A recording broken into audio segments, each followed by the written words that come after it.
There are many reports of balls of light, or disks or columns of light being observed over fields, in which crop formations are subsequently found. Balls of light, usually varying from egg size to football size, are often observed flying over circles already present, sometimes weaving back and forth as if inspecting the formation. In one videotape shot in daytime,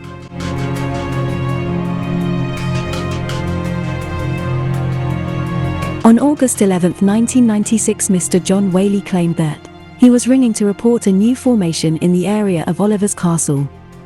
He also claimed he witnessed and was able to video strange balls of light hovering over the same field the morning the formation appeared, the video footage showing a crop circle forming within seconds as mysterious balls of light swirl above a Wiltshire field, has many people convinced the phenomenon is not a hoax after all. The recording was taken near the ancient hill fort of Oliver's Castle, near Devizes, Wiltshire, and has split crop circle researchers as it whether it is an elaborate stunt or genuine proof of the paranormal. In several instances, crop circles seem to have appeared in direct response to the wishes of individuals or groups of individuals, or to comments made by them.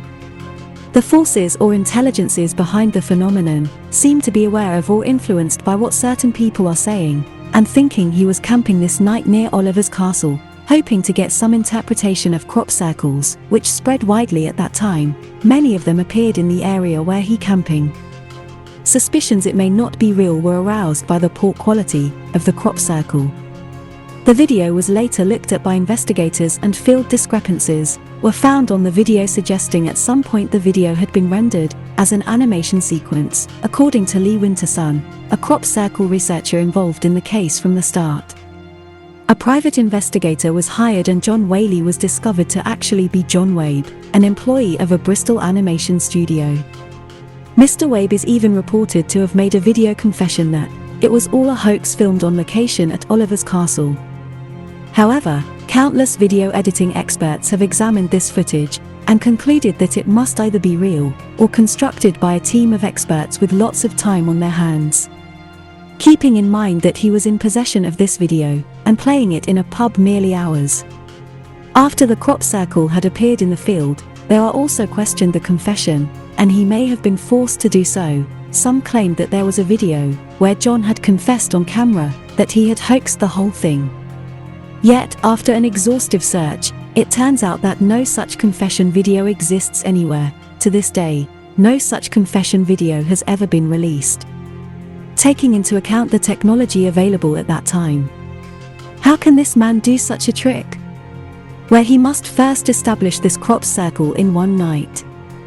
With this huge scale and engineering precision, using simple equipment that is easy to carry and use, and then easy to hide these tools, after the completion of drawing circle crops, he must do so in the dark, without the use of light, and in silence that is not felt by anyone. No one should pass through the nearby roads, and no one sees him at all. Therefore, he should do so only part of the night, and as soon as possible, and he must do the whole drawing, without leaving footprints or places to concentrate tools, and then leave the field without leaving behind any trace. Then, in the shortest possible time, hide the tools used, and goes back to the perfect place with the camera, and gets these wonderful shots. And it should not happen before anyone passes this formation and sees it before him. Then he goes quickly to the studio and uses the old technology available at that time to fake the video with acceptable accuracy, and using good visual tricks to convince the viewer.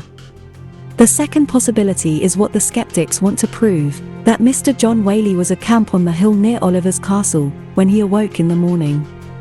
He was surprised to see the crop circle, take a video clip of the crop circle, then he went quickly to the studio, and he edited the clip.